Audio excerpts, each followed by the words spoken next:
जय भारत, जय उत्तराखंड। नमस्कार, मैं अजय नौटियाल सुनिए सरकार में आपका स्वागत करता हूं। भाजपा यानी भाजपा की बात करना इसलिए भी जरूरी है क्योंकि उत्तराखंड में भाजपा की सरकार है और केंद्र में भी भाजपा की सरकार है। और भाजपा के मार्गदर्शक जिन्हें भाजपा कहती है पंडित दीनदयाल उपाध्याय जी ने एक बार कहा था कि अंतिम पायदान पर खड़े व्यक्ति का भी विकास हो, यानी जो योजनाएं पहुंचे वो अंतिम व्यक्ति तक भी पहुंचे।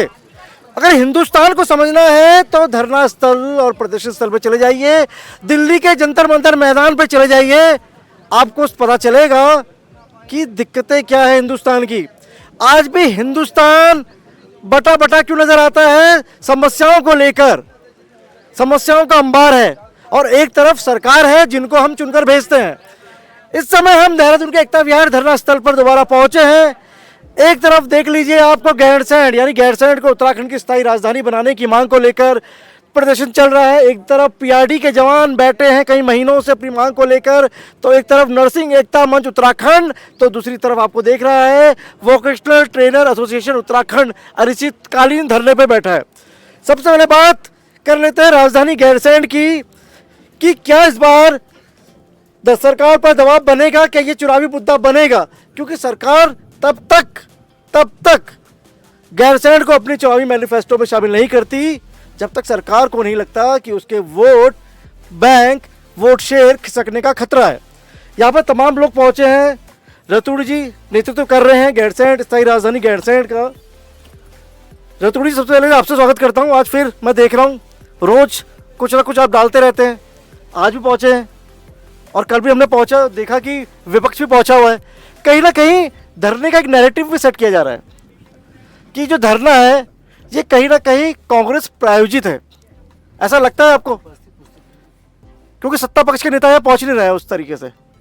देखिए, ये हमारा आंदोलन प्योरली नॉन पॉलिटिकल है और आप यहाँ जो भी लोग बैठे हैं, चाहे प्रकाश थपलियाल जी हों, चाहे हमारे ब्रिगेडियर सर्वेश डंगवाल जी हों, चाहे कमला पंत जी हों, इस समय बैठी हुई है महिला मंच की, या और लोग जो बैठे हुए हैं, ये सब नॉन पॉलिटिकल लोग हैं। इनका केवल एक ही उद्देश्य है कि उत्तराखंड का जो सपना, और इनमें सब आंदोलनकारी भी हैं। कमला पंत जी बड़ी आंदोलनकारी रही हैं, प्रकाश थपलियाल जी रहे हैं आंदोलनकारी, और भी लोग हमारे आंदोलनकारी यहाँ आते हैं। तो इनका एक ही सपना था कि जो राज्य बने उसकी जो पहाड़ की राजधानी पहाड़ में हो। 42 शहादतों के बाद ये राज्य बना था। तो ये कहना कि ये पॉलिटिकल है या कांग्रेस प्रायोजित है, कांग्रेस वाले यहाँ आ तो रहे हैं और वो ये भी कह रहे हैं कि हम इसको अपने प्रथम जो है उसमें रखेंगे, घोषणा पत्र में रखेंगे गैरसैंण राजधानी को। यूकेडी वाले भी आ रहे हैं, भाजपा वाले, आरएसएस के कुछ लोग हमसे जुड़े हैं और कर्मिक अनशन भी कर रहे हैं हमारे साथ। नाम बता दीजिए उनके। हाँ, सत्यप्रकाश कोठियाल है, पक्के भाजपा मोदी जी के भक्त हैं, उन्होंने अनशन किया। इस तरह एक शर्मा जी हैं आगरा से, वो आरएसएस के हैं। जेएस गुसाई जी हैं, आरएसएस दिल्ली से हैं, हमारे साथ जुड़े हुए हैं। लेकिन क्योंकि ये सरकार की मंशा लगती नहीं है तो नेचुरल है कि अब ऐसा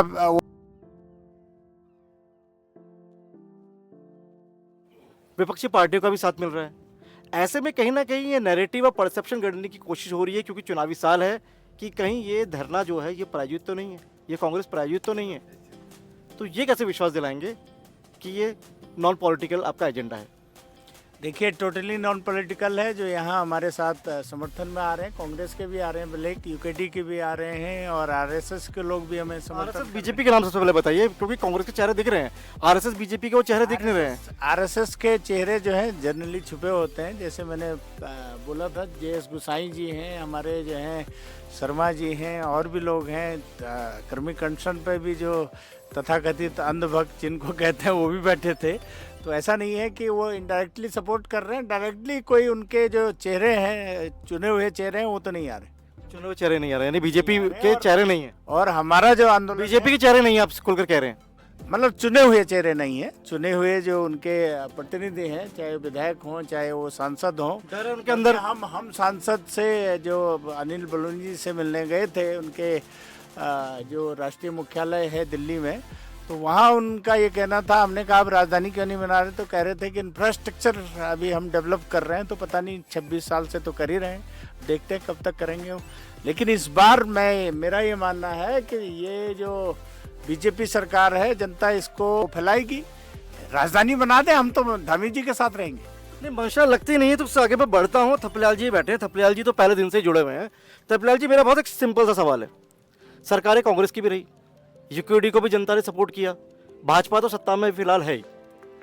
ऐसे में लगता नहीं है कि खाली चुनाव जीतने के लिए पार्टियां गैरसैंण के नाम का इस्तेमाल तो करती है, उन भावनाओं से जुड़ने की कोशिश करती है, लेकिन सत्ता में आते ही वादों से मुकर जाती है। देखो, इनकी नीति का पता हमें उस दिन लग गया था जब इन्होंने उत्तर प्रदेश पुनर्गठन विधेयक 2000 बनाया और उसमें राजधानी मिस कर दी। वहां से जो धोखा उत्तराखंड के लोगों के साथ हुआ है वो हमारी पीठ पे छुरा भोंकने जैसा है, और ये भारतीय जनता पार्टी ने किया है। इसके बाद जब तिवारी जी आए, उन्होंने दीक्षित आयोग गठन कर दिया कि देखते हैं कि आखिर क्यों नहीं राजधानी दी गई, और ये आयोग बने विवादित कर आयोग तय करता है कि राजधानी का औचित्य गैरसैंण में है कि नहीं, और उसकी ऊपर जिस तरह से उपेक्षाएं होती रही हैं और हम लोग इन पे विश्वास करते रहे हैं, तो आखिर हमें लगा है कि ये लोग हमारे साथ धोखा कर रहे हैं। इसलिए यहाँ पे जो मुहिम हमने पहले भी 1.5 साल तक चलाया था परेड ग्राउंड में, उसके एवज में हमें इन्होंने राजधानी दी गैरसैंण समर कैपिटल, जो नोटिफाई कर दी। लेकिन इन्होंने अभी तक स्थायी राजधानी न देना क्या दर्शाता है? ये असंवैधानिक है किसी भी राज्य की अपनी स्थायी राजधानी न होना। लेकिन आज जब यहाँ पे हमारे जो अंकिता हत्याकांड का जब हम जिक्र करते हैं, उसके बारे में डिस्कस करते हैं, उसकी न्याय की बात करते हैं, तो हमें लगता है कि अगर इस अभागे राज्य की राजधानी गैरसैंण हो गई होती तो ये भेड़िया हमारी अंकिता जैसी बेटियों पे रोच नहीं पाते। थपलियाल जी, मेरा भी एक बड़ा गैर राजनीतिक सवाल है, बिल्कुल अनबायस्ड क्वेश्चन है मेरा एक पत्रकार के तौर पे। सरकार कांग्रेस की भी रही, सरकार भाजपा की है ही और पहले भी रही है, यूकेडी भी को भी मौका मिला। ऐसे में कहीं जनता ये भरोसा नहीं कर पा रही है कि कांग्रेस अगर सत्ता में आएगी तो वो राजधानी बना देगी, गैरसैंण को स्थायी राजधानी बना देगी, क्योंकि उस कांग्रेस पार्टी के अंदर ही तिलकराज बहड़ समेत कई नेता हैं जो गैरसैंण के खिलाफ खुलकर बोल चुके हैं कि पहाड़ की राजधानी गैरसैंण बनाना जरूरी नहीं है, विकास के लिए गैरसैंण जरूरी नहीं है। ऐसे में जनता बड़ी कंफ्यूज है, कंफ्यूजन की स्थिति में है कि यूकेडी के साथ जाए, भाजपा के साथ रहे या कांग्रेस के साथ जाए। तो थपलियाल जी, आप ही बता दीजिए कि जनता क्या करे। हम शुरू से यहाँ की जनता की भावनाओं को जानते हैं। जो एक भेद देसी और पहाड़ और मैदान का जो एक मुद्दा राजधानी के अंदर कहीं झलकता था, वो पूर्ण रूप में खत्म हो गया। शिक्षा की राजधानी कहलाने वाली देहरादून आज क्रिमिनल का सबसे बड़ा अड्डा बन चुका है। इसलिए यहाँ की जनता अकता रही है कि इन गुंडों को, इन भेड़ियों को हटाओ यहाँ से, जहां भी ले जाओ। मैं जनता चुनावी मुद्दा नहीं बना पाए, क्योंकि हमने जब कभी भी अपने क्षेत्रीय दलों का प्रतिनिधि खड़ा किया कर प्रयाग में, जहां ये आता है जिस विधानसभा में गैरसैंण, उसकी जमानत जब्त हुई है, उससे हतोत्साहित हुए क्षेत्रीय लोग। लेकिन इसके बावजूद भी जो आंदोलनकारियों की जो धड़कन है, आत्मा है, वो नहीं भूल पा रही है अपने शहीदों के उस सपने को जो उन्होंने गैरसैंण को एक राजधानी के रूप में देखा। इसी सवाल में आऊंगा मैं ब्रिगेडियर साहब के पास। ब्रिगेडियर साहब, रतुड़ी जी ने बात की, तमाम आंदोलनकारी हैं यहाँ पर। मैं शुरुआत करता हूँ, जब उत्तराखंड बना, उत्तराखंड बनने के कुछ साल बाद ही बाबा मोहन सिंह उत्तराखंडी गैरसैंण को स्थायी राजधानी बनाने की मांग को लेकर शहीद हो गए। आंदोलन करते रह गए, कुछ नहीं हुआ, और आज हम इतने सालों बाद खड़े हैं। जो काम बाबा मोहन सिंह उत्तराखंडी नहीं कर पाए, जो काम वो शहीद जो 42 शहादतें हुई वो नहीं कर पाई, क्या विश्वास है कि 4-5-6 लोग आप लोग मिलकर कर लेंगे? क्योंकि युवाओं का साथ बहुत ज़रूरी है। नेपाल में देखा और तमाम जगह हमने देखा कि जहाँ युवा जिस तरफ जाता है, कहीं ना कहीं सरकार उसी तरफ जाती है। ऐसे में मैं देख रहा हूँ कि आपके आंदोलनों से कोई युवा जुड़ता हुआ नहीं दिखाई दे रहा। इस आंदोलन की कमी जो दिख रही है, जो सरकारें भी देख रही है और ये लोग आप लोग भी महसूस करते होंगे, तो कहीं ना कहीं युवाओं को कैसे इस आंदोलन से जोड़ेंगे, उन युवाओं को कैसे बताएंगे जो देहरादून रह रहे हैं, जो मैदानों में रह रहे हैं, उन्हें कैसे बताएंगे कि पहाड़ की राजधानी अगर गैरसैंण होगी तो इसमें ही आपका विकास है? ये बात कैसे समझाएंगे? देखिए, युवा वर्ग जो है इस के प्रति जो है जागरूक है और उसके पास जो है ये बातें जो है निरंतरता से जो है आती रही हैं और वो इसका संज्ञान ले रहा है। अब उत्तराखंड की जो वर्तमान की परिस्थितियां जो हैं वो बहुत ही दयनीय हो चुकी हैं और हर जगह जो है वो आंदोलन ही आंदोलन जो है हमको नज़र आते हैं। आपने जो बात कही है, मैं आपकी बात से जो है वो बिल्कुल सहमत हूँ कि ये जागरूकता अभियान जो है हमको युवाओं के बीच में जो है वो लेकर के जाना पड़ेगा। और जैसा कि इससे पहले श्री रतूड़ी जी ने और थपलियाल जी ने जो है इसके विषय में जो आपने उनसे प्रश्न किए थे उसके विषय में जो है अपनी बात रखी है, उसी बात को मैं आगे ले जाते हुए आपके प्रश्न का उत्तर देते हुए ये कहना चाहता हूँ कि जागरूकता के लिए मैंने जो है युवाओं के लिए या ख़ास तौर से जो मेरे पूर्व सैनिक समुदाय है, जिस समुदाय से मैं आता हूं और जिस समुदाय के साथ मेरा टोपी और पेटी का मेरा रिश्ता है, उनके जो है व्यावहारिक नेतृत्व के लिए मैंने एक निर्देशिका जो है लिखी थी और उस निर्देशिका में मैंने यही अध्याय जो था उसमें जोड़ा था कि हमारे उत्तराखंड का उद्धार जो है उसका विकास तब तक संभव नहीं हो सकता है जब तक कि हमारे प्रदेश की जो है वो राजधानी जो है वो गैरसैंण ना आए। हमारे 9.5 जिले जो हैं वो पर्वतीय हैं, बड़ी दुर्गम परिस्थितियां हैं, वहाँ पे जो है वो जीवन जो है वो बहुत ही कठिन जीवन है और इसको हम एक भौगोलिक रूप से ना देखते हुए हम इसको जो है अपनी जो अस्मिता है उत्तराखंड की उसके साथ इसको जोड़ करके कि पहाड़ों का जब हमने उत्तर प्रदेश से हमने उत्तराखंड मांगा था तो स्वाभाविक है कि हमारी मांग का आधार ही ये था कि हमारी जो मांगों की पूर्ति है, हमारी महत्वाकांक्षाएं हैं, हमारी आवश्यकताएं हैं, उनका जो है वो देश की सरकार जो लखनऊ में बैठी है वो उसको जो है ठीक तरह से उसका संचालन नहीं कर पा सकती है। तो देश की सरकार लखनऊ बैठी है तो क्या लगता है? आपने कहा देश की सरकार लखनऊ बैठी है तो क्या लगता है? सॉरी, प्रदेश की सरकार, सॉरी करेक्शन, प्रदेश की सरकार, यूपी की सरकार जो है वो लखनऊ में बैठी हुई है। तो उस समय जो है उसी के आधार पे जो है आंदोलन हुआ था और आंदोलन के ही आधार पे वाजपेयी जी के समय पे जो है इसको एक पृथक राज्य जो है उत्तर प्रदेश से पृथक करके एक राज्य बनाने की मंशा हुई थी। तो इसमें आप अभी वर्तमान में जो है हर तरह जो है आप देख रहे हैं कि यहाँ पे जो है बेरोजगारी का आंदोलन चल रहा है, नर्सिंग वालों का आपने देखा है, आरजेडी वालों का आपने देखा है और अन्य किस्म के आंदोलन जो हैं वो चल रहे हैं। बल्कि हमारे सैनिकों का जो है वो पिथौरागढ़ में जो है एक आंदोलन चल रहा था जिसमें कि उन्होंने ये कहा कि 130 पर्यावरण बटालियन जो है जो इको टास्क फोर्स है उसको जो है वहाँ से स्थानांतरित करने का जो है एक आदेश आ गया था जिसमें कि उनकी 2 कंपनियां जो हैं वहाँ से जो है वो अरावली जानी थी। लेकिन वो लोग जो हैं वो भी 60 दिन तक जो है वो इसी तरह से ब्रिगेडियर साहब, मेरा सवाल तो यही है ना कि इन सब समस्याओं की दवा जो है वो स्थायी राजधानी गैरसैंण है, ये मैसेज आप कैसे पहुंचाएंगे? मैं बस ये सवाल है मेरा सिंपल सा। देखिए, इसी तरह के जिस तरह से रतूड़ी जी पहुंचा रहे हैं अपने आंदोलन के माध्यम से, अब इसके साथ लोग जुड़ेंगे साथ धीरे धीरे, मेरा ये विश्वास है और विश्वास के ऊपर ही जो है वो दुनिया कायम है और इसमें निरंतरता बनी रहेगी क्योंकि पहाड़ के लोगों को ये समझना पड़ेगा जिस तरीके से पलायन हो रहा है। अब मैं आपको ज़रा संख्या देना चाहता हूँ, कुछ क्रमांक आपको देना चाहता हूँ।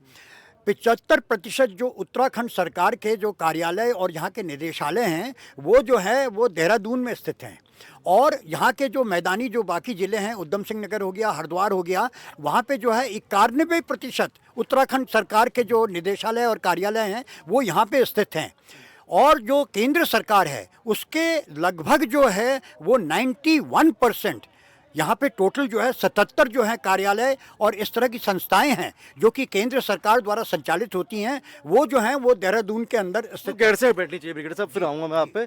आप कर्मिंग कशन में बैठे हैं जी हाँ, विश्वास पे ही दुनिया कायम है, ब्रिगेडियर साहब तो कह रहे हैं। बिल्कुल विश्वास पे दुनिया का है। आप किस चीज़ में कायम है? आप तो बिल्कुल आप भूख हड़ताल पे कायम है। नहीं, विश्वास पर भी है, भूख हड़ताल पे भी है। कायम तो रहना पड़ेगा, आंदोलन करना पड़ेगा, तभी तो सरकार चेतेगी। सरकार को चेताने का एक ही जरिया है जनता के पास, आंदोलन। उसके अलावा तो और हम कुछ कर नहीं सकते। इसके अलावा कुछ कर नहीं सकते, लेकिन बगल में कमला पंत जी भी बैठी हैं, इनके पास भी आ जाता हूँ। इन्होंने कहा आंदोलन के अलावा कुछ चारा नहीं है। कमला पंत जी, मैं तो देखता हूँ आपको कि आप तो आंदोलन पे आंदोलन करे जा रही हैं। ये चर्चा है कि भाई टिकट मिलने वाला है, कमला पंत जी चुनाव की तैयारी कर रही हैं, तो क्या 2027 चुनाव की तैयारी है?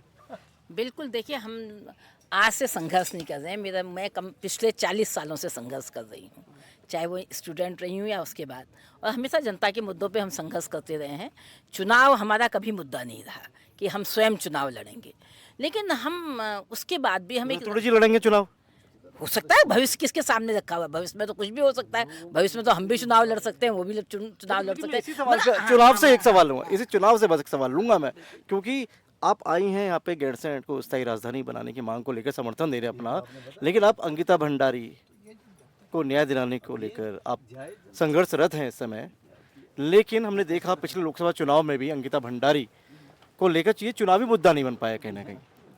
दोबारा से फिर एक बार अंकिता भंडारी को लेकर आवाज़ उठी है, तो लगता है कि जनता इस मुद्दे पर वोट देगी, क्योंकि जब तक वोट नहीं देगी बदलाव नहीं आएगा। और जो पॉलिसी मेकर्स हैं वो विधानसभा के अंदर बैठे हैं, सड़क पर बैठकर कभी पॉलिसियाँ नहीं बनती हैं। देखिए, मुझे लगता है कि पहले बाद अंकिता का मुद्दा इस तरीके से आया है कि सरकारों को झकझोरा है इस मुद्दे ने। अभी तक कोई ऐसा मुद्दा नहीं आया था जिसने सरकारों को झकझोरा हो। क्योंकि ये मुद्दा इसलिए अंकिता का झकझोरने का है क्योंकि इसके साथ ये सारे जितने भी सरकार के नुमाइंदे हैं वो इसके साथ किसी न किसी तरह से जुड़े हुए लगते हैं। इसलिए क्योंकि कैसे लगते मैं हैं? बताती हूँ। इसलिए कि जब से उर्मिला सिन्हावर ने अपना वीडियो जारी किया है या कुछ बयानबाजियाँ की हैं, उससे ये खुद बेनकाब हुए हैं जनता के बीच में। और जनता को, और नहीं तो ये बताइए, जिस समय अंकिता की हत्या हुई थी उस समय सीबीआई की मांग की लगातार लोग मांग कर रहे थे। उस समय आपने सीबीआई की जांच नहीं की। आज बिना मांग किए ही आप सीबीआई की जांच आपने करवा दी रातों रात। तो सवाल ये है कि आपको ये भय था। संतुष्ट आप तब भी नहीं हुए? नहीं, हम क्यों संतुष्ट होंगे? हमें तो पता है कि वो सीबीआई की जांच साजिशन की जा रही है, क्योंकि केंद्र में भी आप हैं, राज्य में भी आप हैं। आप तो अपने को बचाना चाह रहे हैं अपना। आप सीबीआई की जांच में भी, आप एसआईटी में आप अपने को बचा के ले गए, अब आज आप सीबीआई में आप क्या चाहते हैं? नहीं, हम तो ये चाहते हैं, देखिए, अगर आप मुझसे कहें तो गैरसैंण में हम लोगों का, तो उत्तराखंड आंदोलनकारियों का तो गैरसैंण पहला मुद्दा था। आज अंकिता भी हमारा मुद्दा है, लेकिन अंकिता गैरसैंण दोनों मुद्दों में इसलिए समानता है कि ये बताता है कि आपका राज्य कैसा होना चाहिए। देखिए, आज जितने लोग आप कहते हैं युवा नहीं है, युवा, ये सारे युवा ये किसके लिए लड़ रहे हैं? अपनी नौकरियों के लिए लड़ रहे हैं, अपनी शिक्षा के लिए लड़ रहे हैं, अपने स्वास्थ्य के लिए लड़ रहे हैं। इसीलिए तो लड़ रहे हैं जो उत्तराखंड की जनता की मांग है सबसे ज़्यादा। तो गैरसैंण और अंकिता का सवाल आज वही बन गया है। ज़मीन का सवाल, जंगल का सवाल, पानी का सवाल और महिला सुरक्षा का सवाल। और सबसे बड़ा सवाल है कि हम गैरसैंण राजधानी क्यों कहते हैं? हम कहते हैं गैरसैंण कोई राजधानी नहीं है, गैरसैंण एक विचार है उत्तराखंड के डेवलपमेंट का। मैं इस बात को हमेशा कहती हूँ। और आज अंकिता भी बन गया है विकास का, कि कैसा विकास उत्तराखंड के अंदर होगा। क्या आप इसको थाईलैंड बनाएंगे? महिलाओं को परोसेंगे वो आप स्पेशल सर्विस के नाम पर? क्या आप इस नीतियों को लाने चाहते हैं उत्तराखंड के अंदर? आप जंगलों को काटेंगे, वहाँ पे रिजॉर्ट बनाएंगे, वहाँ पे धंधा सेट आएंगे। पहाड़ों में जब लोग भुतहा गाँव हो गए हजारों की संख्या में, वहाँ पे आप 4 लेन लेके जाएंगे। किसके लिए ले जा रहे हैं पहाड़ों में 4 लेन? किसके लिए आप वहाँ पे जंगलों को काट कर रहे हैं? किसके लिए रिजॉर्ट बना रहे हैं? ये राज्य हमने अपनी सुविधाओं के लिए लिया था या धन्ना सोटे को यहाँ पे अय्याशी करने के लिए बनाया था? सवाल आज ये है। इसलिए आज जो अंकिता का सवाल है या गैरसैंण का सवाल है, वो अपने जंगलों को बचाने का सवाल है, अपनी जमीन को बचाने का सवाल है। और उत्तराखंड राज्य जो हमने लिया था, सबसे बड़ा सवाल था हमारी संस्कृति और हमारी जो भाषा है, हमारी जो खान पान है, उसको बचाने का भी सवाल था, अपनी पहचान को बचाने का सवाल था। आज आपने हमारी पहचान को ही खत्म कर दिया गया है। इसलिए मुझे लगता है एक बार फिर से पहाड़ को आबाद करने की जरूरत है, और वो हम ही लोग करेंगे। जो गैरसैंण को, हम क्यों गैरसैंण मांग रहे हैं? हमने हमेशा इस बात को मांगा कि हमने एक पहाड़ी राज्य की मांग की थी। हमने कभी नहीं कहा था एक मैदानी राज्य बनाया जाए। हमने एक पहाड़ी राज्य की मांग की थी कि पहाड़ी राज्य की अपनी संस्कृति और भाषा उत्तर प्रदेश से नहीं मिलती थी। तो हमें लगता था कि जो हमारे लिए नीति बनाई जाती है वो उत्तर प्रदेश की नीति हम पे थोपी जाती है बार बार। इसलिए हमने गैरसैंण को राजधानी का सवाल कहा था। तो आज सवाल अगर है तो इसलिए हम आज इस धरने पे भी हम लोग लगातार बैठते हैं, क्योंकि हमें लगता है गैरसैंण का सवाल और अंकिता का सवाल कहीं अलग नहीं है। हमने तो 1 साल 8 महीने वहां पे अपना मुख्यालय खोला था गैरसैंण के अंदर। महिलाओं ने, उत्तराखंड महिला मंच ने अपना मुख्यालय गैरसैंण में खोला और 8 महीने हमने वहाँ पे लगातार आंदोलन को वहाँ रह के हमने किया। हमने वहाँ पे कमरे लिए, वहाँ पे रहे, पूरे उत्तराखंड की प्रत्येक जिले की महिलाएं वहाँ पे रही। तो सवाल हम लोगों की तो आत्मा है गैरसैंण। आप अपनी आत्मा को अलग नहीं कर सकते आपसे। वो उत्तराखंड के तमाम लोगों की आत्मा है, जो पहाड़ी राज्य के समर्थक लोग थे उनकी आत्मा है। ऐसे ही गैरसैंण, अगर हम अंकिता का सवाल कहते हैं, वो हमारी बेटी है, उत्तराखंड की बेटी है। तो उसको न्याय दिलाना मतलब उत्तराखंड को हम कैसा डेवलपमेंट देखना चाहते हैं, ये दोनों चीज़ें उसमें आती हैं। और मुझे लगता है ये एक राजनीतिक प्रश्न भी है। जब आपने कहा ना कि राजनीतिक प्रश्न के लिए, बिल्कुल राजनीतिक प्रश्न है, मगर राजनीतिक प्रश्न हमेशा चुनावी नहीं होता है, ये भी मैं बता दूं। राजनीतिक प्रश्न जो होता है वो राजनीतिक ही होता है। ये अलग बात है कि उस मुद्दे को हम चुनावी में कैसे फायदा उठा सकते हैं, उसको चुनावी मुद्दा कैसे बना सकते हैं, ये अब सोचने का सवाल है। जब आपने एक प्रश्न हमारे बीच में डाला है तो आज पूरा अभी 1 साल सीट भी बता दीजिएगा अपनी, है, सीट भी बता दीजिएगा। सीट बिल्कुल नहीं। हमने इतने सालों तक चुनाव नहीं लड़ा है, तो अभी हम तो चुनावी राजनीति की ओर जा ही नहीं रहे। बोलिए ना कि गैरसैंण की तरफ से लड़ लेंगे। नहीं, बिल्कुल भी नहीं, बिल्कुल नहीं। अभी हम चुनाव लड़ेंगे ही नहीं। हम चुनाव छीन के हम राज्य जैसे छीना था ऐसे राजधानी भी छीनेंगे, अंकिता का न्याय भी छीनेंगे, उसके बाद तय करेंगे कि यहाँ की राजनीति कैसे चलेगी, क्या चाहे वो चुनावी हो और चाहे वो गैर चुनावी राजनीति। जी जी, उत्तराखंड अगर शरीर है तो गैरसैंण उसकी आत्मा है, ये मानना है यहाँ बैठे तमाम आंदोलनकारियों का। सवाल राज्य की अस्मिता का है, सवाल जल जंगल जमीन को बचाने का है, सवाल उन आंदोलनकारियों की शहादतों को याद करने का है जिन्होंने शहादत दे दी कि शायद उत्तराखंड एक अलग राज्य बनेगा तो इसकी भौगोलिक पहचान भी सुरक्षित रहेगी, उन युवाओं को रोजगार मिलेगा जो युवा रोजगार के लिए दर दर भटक रहे हैं। पहाड़ का ये जुमला, पहाड़ का पानी और पहाड़ की जवानी पहाड़ के कभी काम नहीं आती, और 26 साल बाद भी पलायन, ये दो नारे आज भी चुनावी नारे ही बन के रह गए हैं।